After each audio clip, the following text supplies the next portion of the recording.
Welcome to English Listening Practice. Today we have a very special episode. It's packed with useful ideas that could change your life. That's right. We're going to talk about how to work less and live more. It's a powerful concept.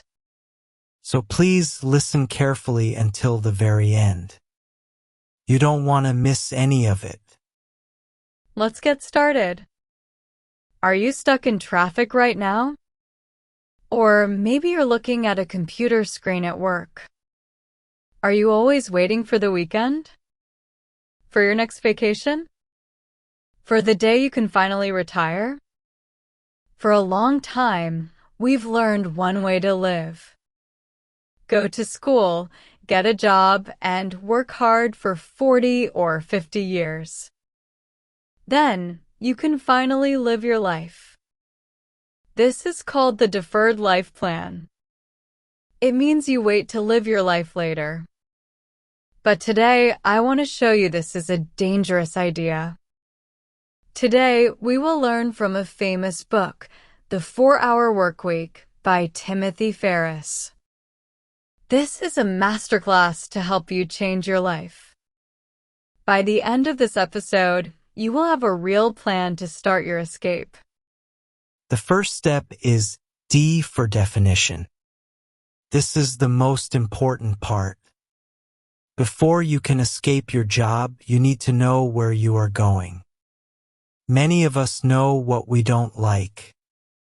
We can talk for hours about our bad jobs and long commutes. But if someone asks, "What do you want instead?" our answers are not clear. We say things like, "I want to be happy," or "I want more freedom." These are wishes, not goals. They are not clear targets. So, in this first part, we will change these vague wishes. We will create a clear and exciting vision for your ideal life. Most people just react to what happens in life. Today, you will learn to be the architect of your life. First, let's change the definition of wealth. Society says being rich means having a lot of money, a big house, and a fancy car. But this book says there is a better way to think about wealth. Most people are diverse. They trade their time and energy for a future retirement that might never come. The new rich are different. They don't want to be millionaires in the future. They want to live like millionaires now. They do this by designing lifestyles that give them maximum freedom today. The secret is changing how we measure wealth.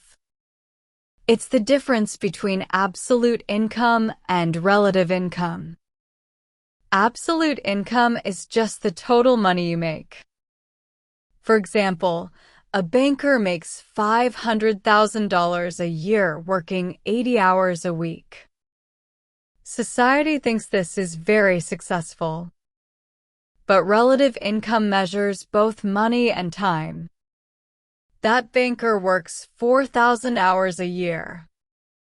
So, their hourly wage is $125.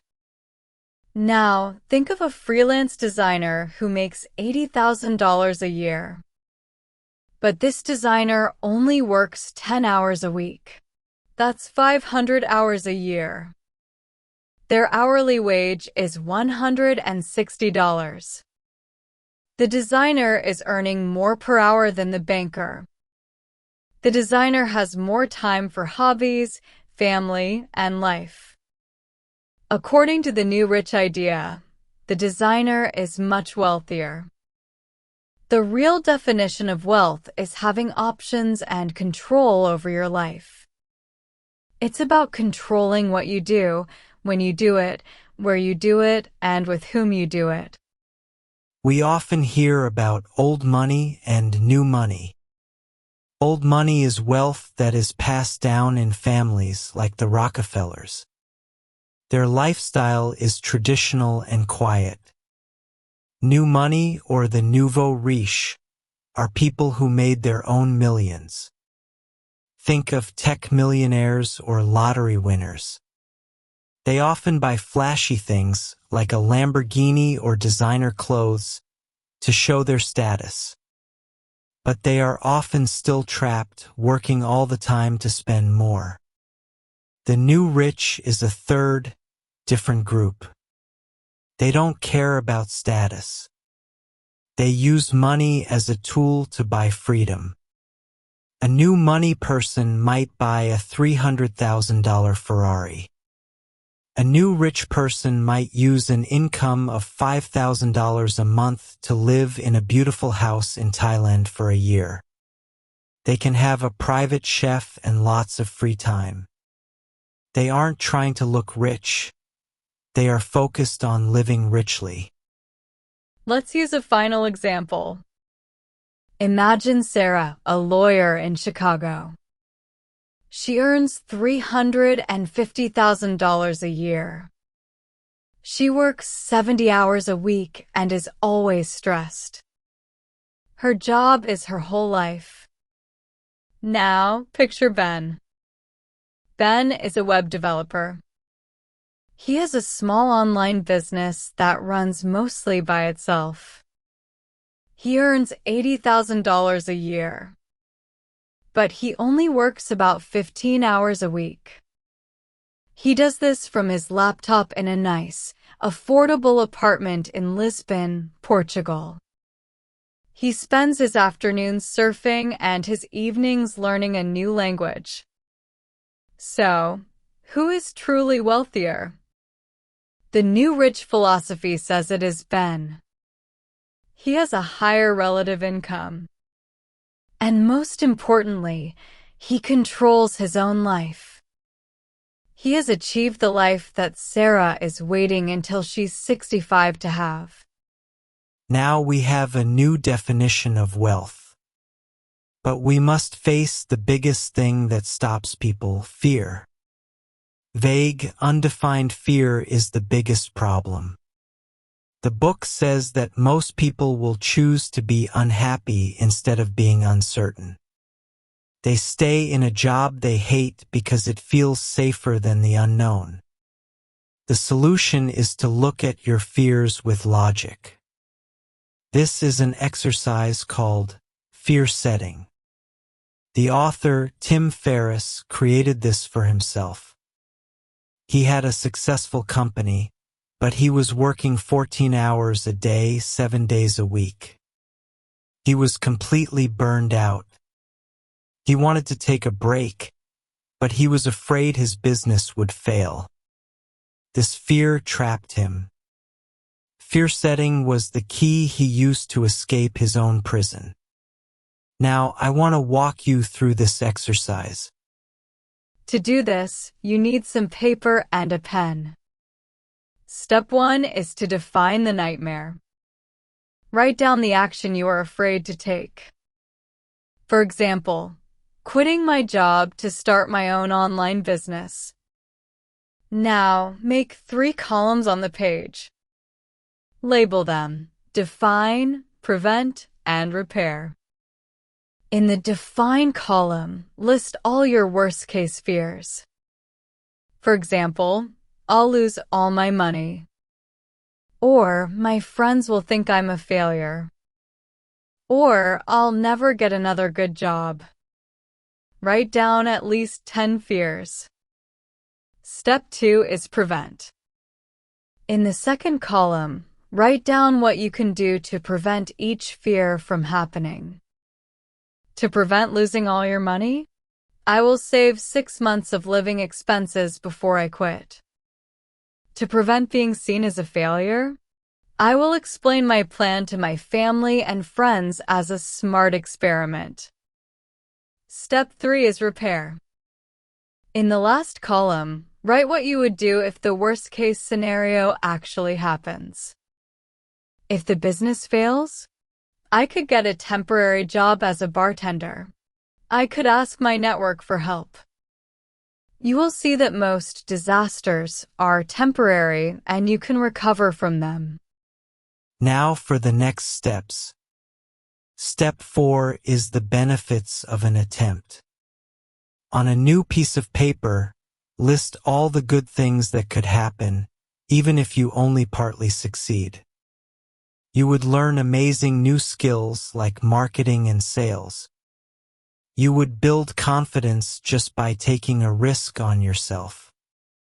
You would meet new and interesting people. Even if the business fails, these new skills would make you a better candidate for your next job. Step 5 is the cost of inaction. This is the most important step. On a new piece of paper, be very honest. What will your life look like in 6 months, 1 year, and 5 years if you do nothing?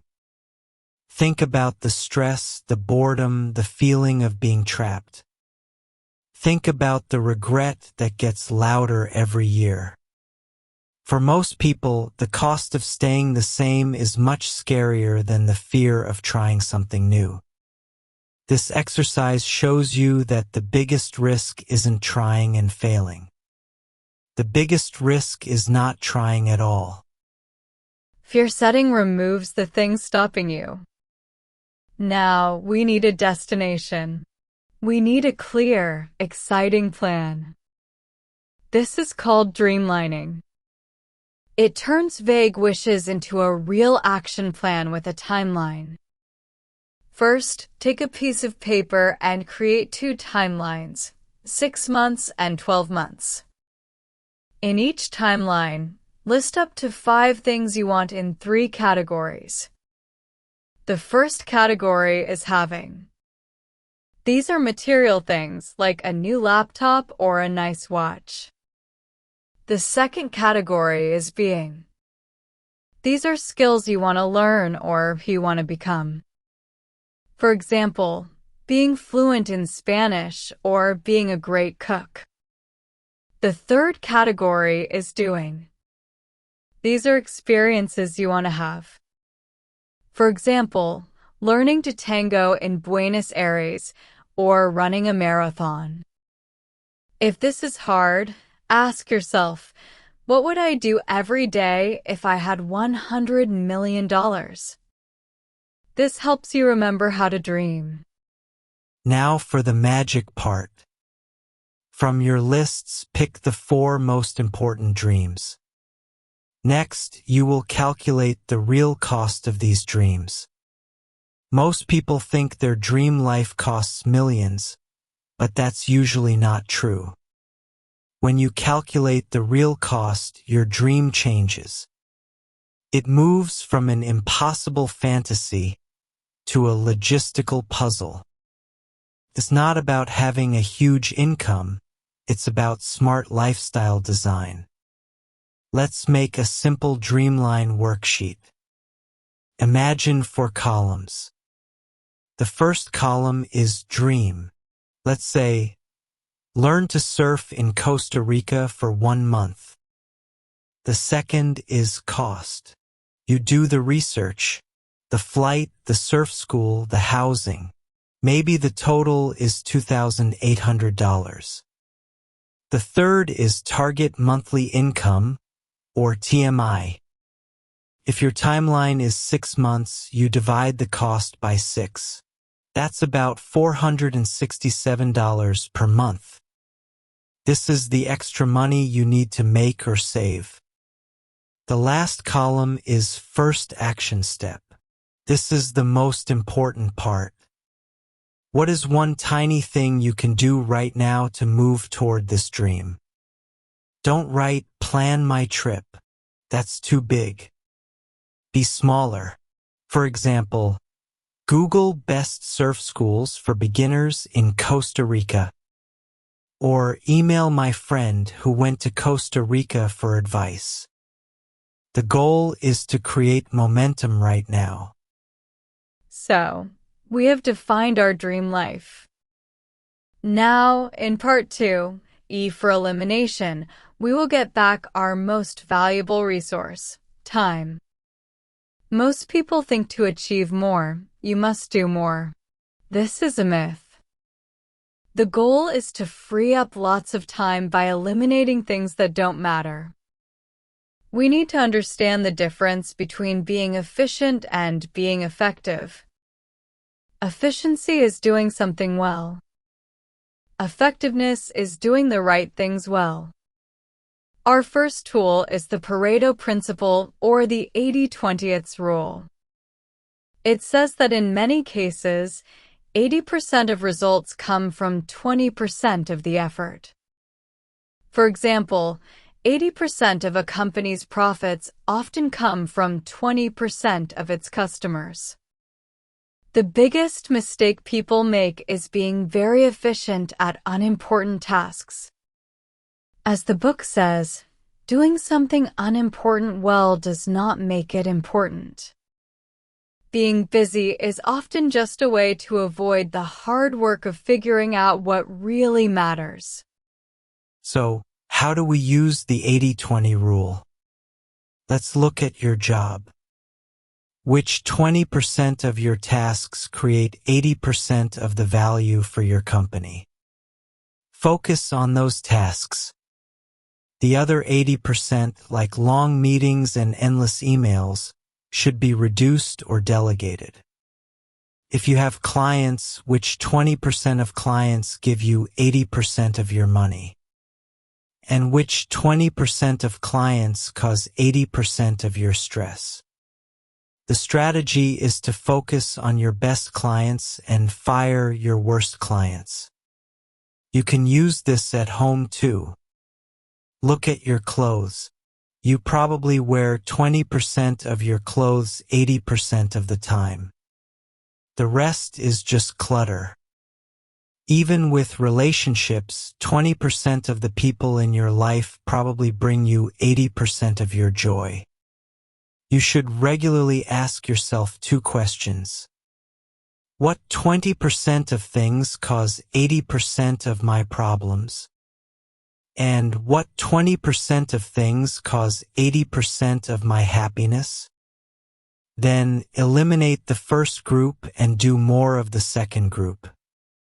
Our second tool is Parkinson's Law.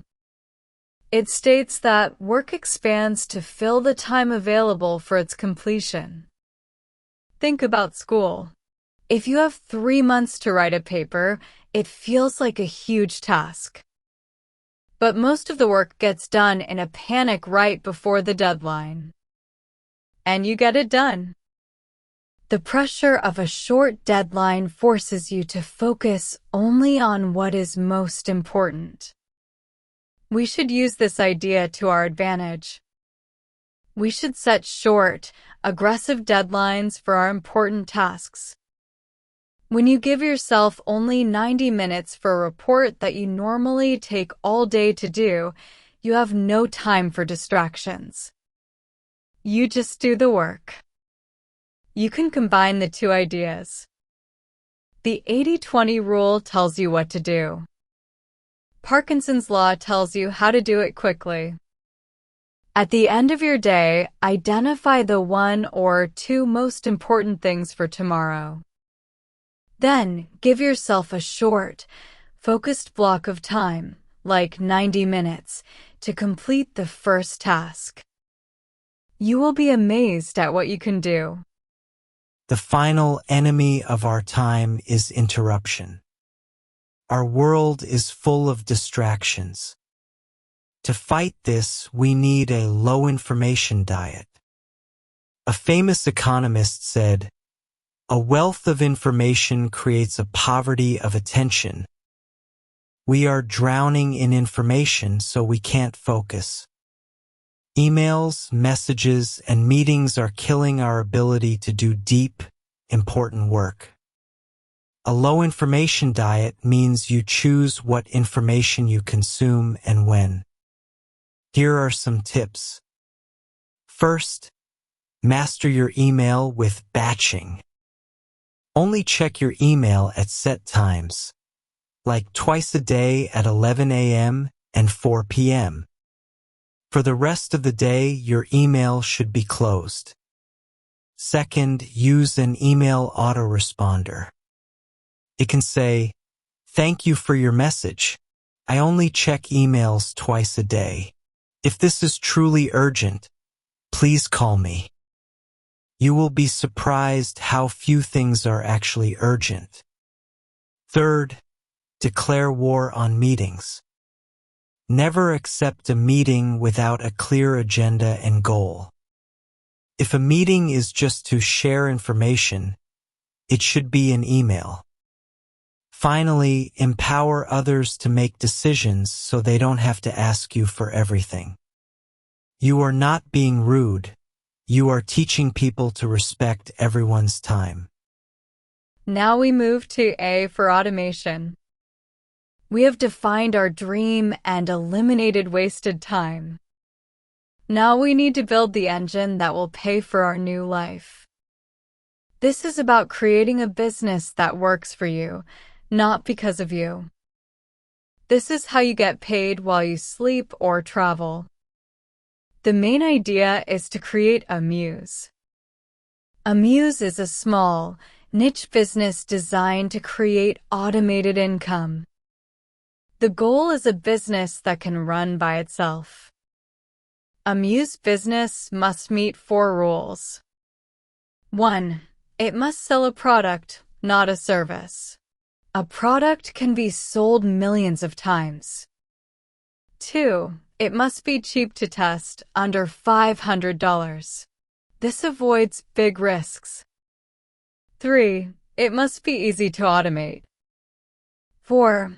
It must require very little time to manage, maybe less than 4 hours a week.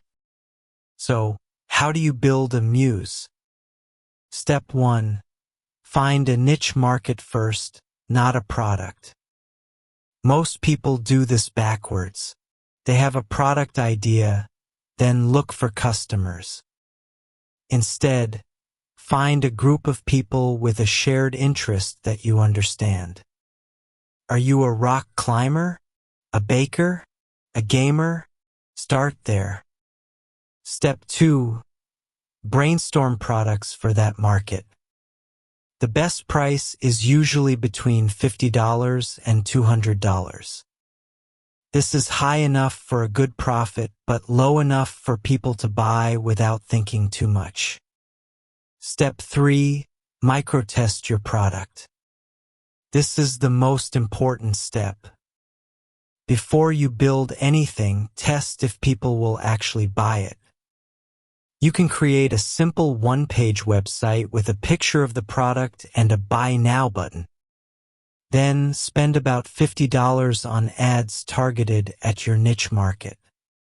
See how many people click Buy Now. When they click, a message can say the product is out of stock and ask for their email. If many people click, you have a winning idea. The key idea is that the business system is more important than the product itself. Your job is not to do the work. Your job is to be the architect of the system. You find other companies to make the product, store it, and ship it. You hire people to handle customer service. You are the conductor of the orchestra, not a musician. The original book is a bit old, so let's look at modern examples. Muse Model 1. Niche Dropshipping. With dropshipping, you have an online store, but you don't keep any products. When a customer buys something, you order it from a supplier who ships it directly to the customer. Let's imagine Alex. He loves specialty coffee.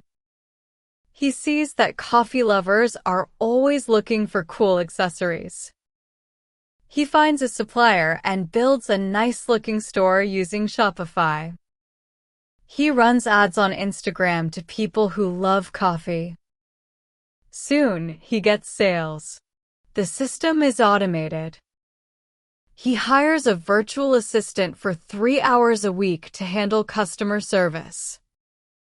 His store now makes $2,000 a month in profit, and he only works about 3 hours a week. Muse Model 2, the info product. This is where you sell your knowledge, like an online course or an ebook. Let's meet Maria. She is an expert at Microsoft Excel. She decides to create an online course called Excel for Marketers. She uses a platform like Teachable to host her course, which automates everything. She creates a marketing system with a free download that leads to an automated email sequence. Her course now brings in a steady $3,000 a month. Muse Model 3, Niche Affiliate Marketing. In this model, you recommend other people's products. You might have a blog or a YouTube channel about a topic you love. When someone clicks your special link and buys a product, you earn money. Let's look at Tom. He loves hiking and outdoor gear. He starts a blog called Trail Tested Trekking. He writes very detailed, honest reviews of hiking boots and tents. He uses affiliate links to Amazon and other stores. After a year of writing good reviews, his blog starts getting thousands of visitors from Google every month. The articles he wrote a year ago still make him money every day.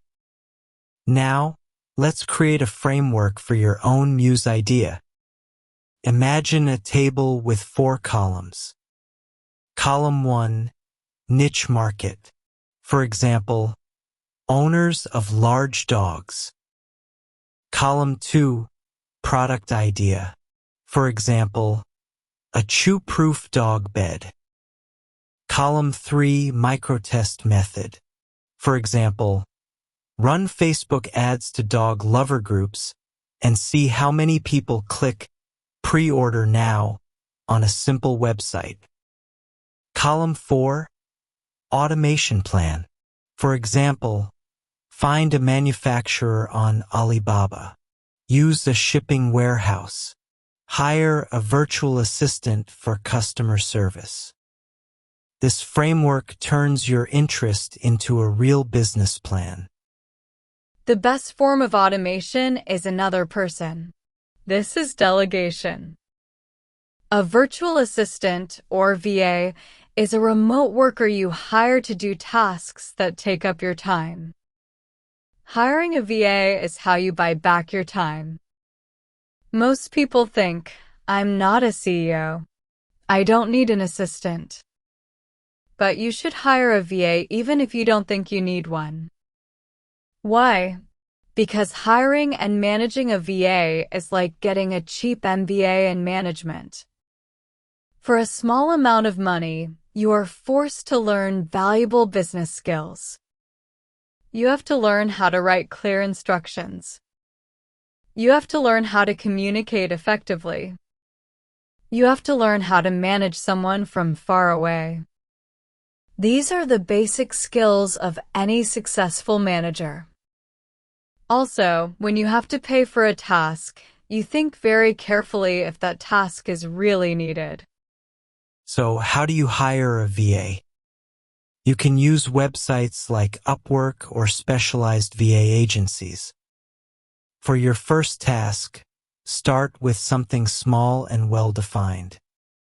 Give them a low-risk project that takes 2 to 4 hours. This lets you see their skills and communication style. What can you delegate? Almost anything.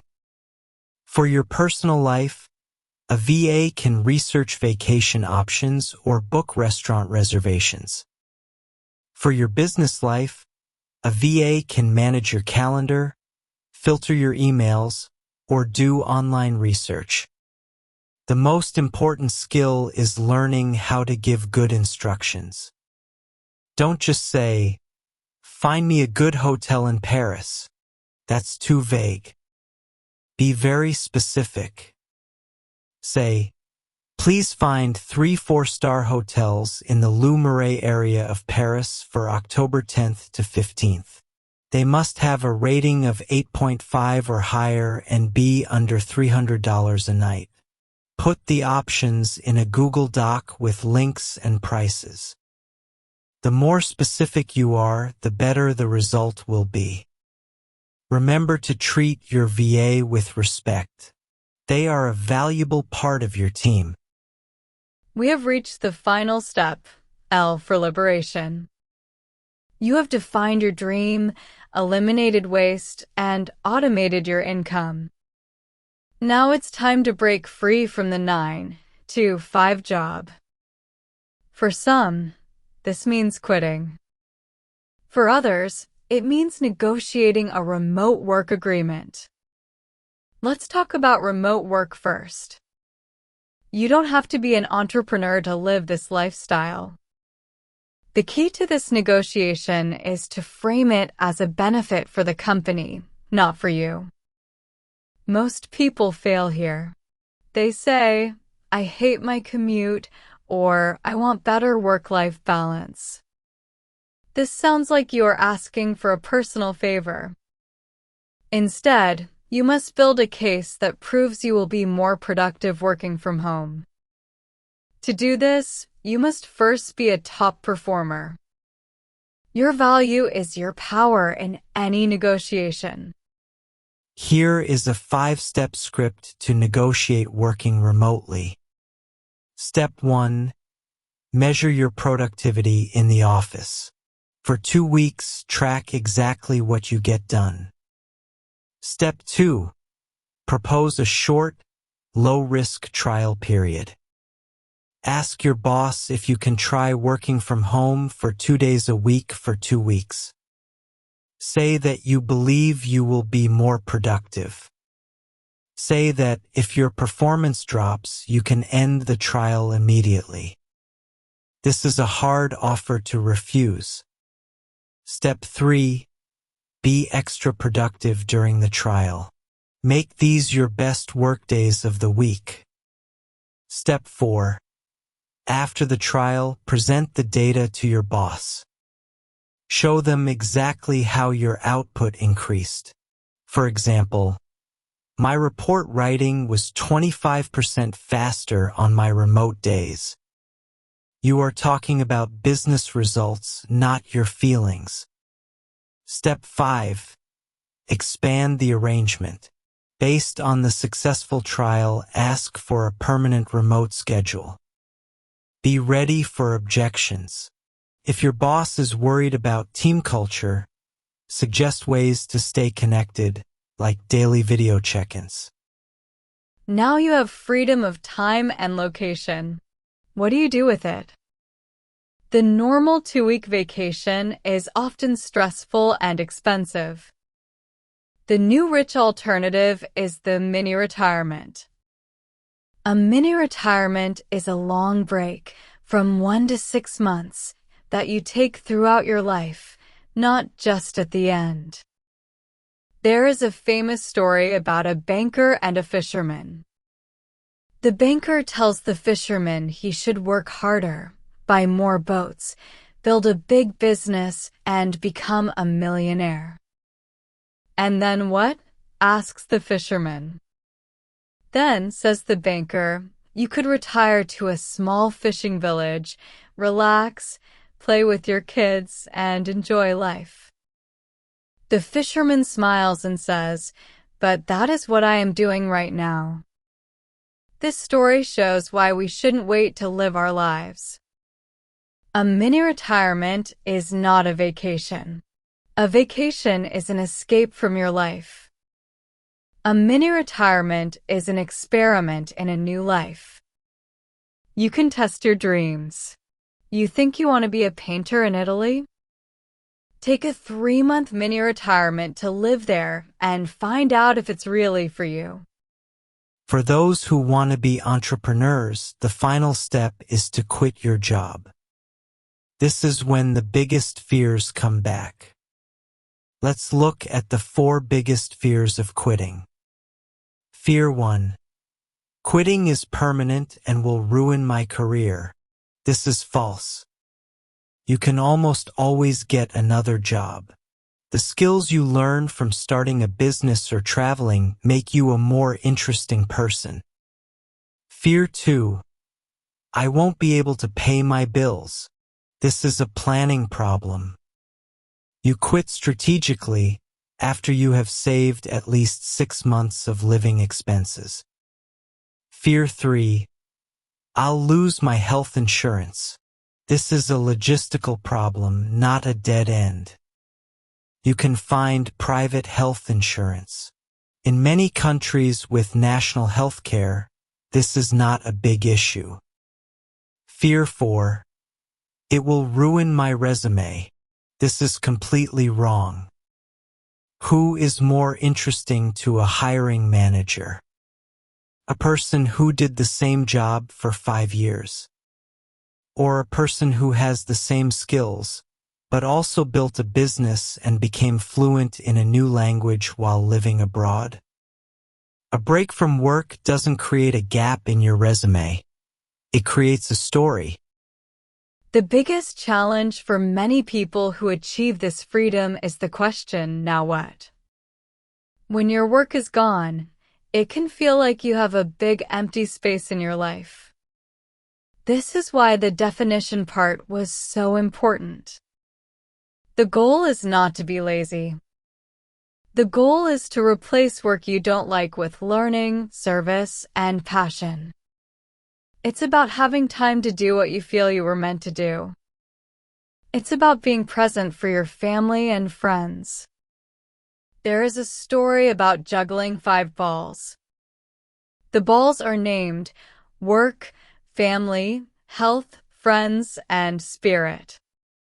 You soon realize that the work ball is made of rubber. If you drop it, it will bounce back. But the other 4 balls, family, health, friends, and spirit, are made of glass. If you drop one of these, it will be broken forever. The goal is to design a life where you can sometimes put the rubber ball down. This allows you to carefully take care of the glass ones. We have gone through the whole deal framework: definition, elimination, automation, and liberation. This is a new way to think about your life. But just knowing this information will not change anything. The most important idea is to take action. You have to stop waiting for the perfect time. It will never come. So, I am not asking you to quit your job tomorrow. I am asking you to do something much smaller. Look at your Dreamline worksheet. Find the first action step column. Pick one, the smallest one, the one that takes 5 minutes or less. And I want you to do it right after this podcast ends. Send that one email. Make that one Google search. Your new life of freedom starts with that one small, immediate action. Everything we talked about today is possible. The choice to begin is yours. What are you waiting for?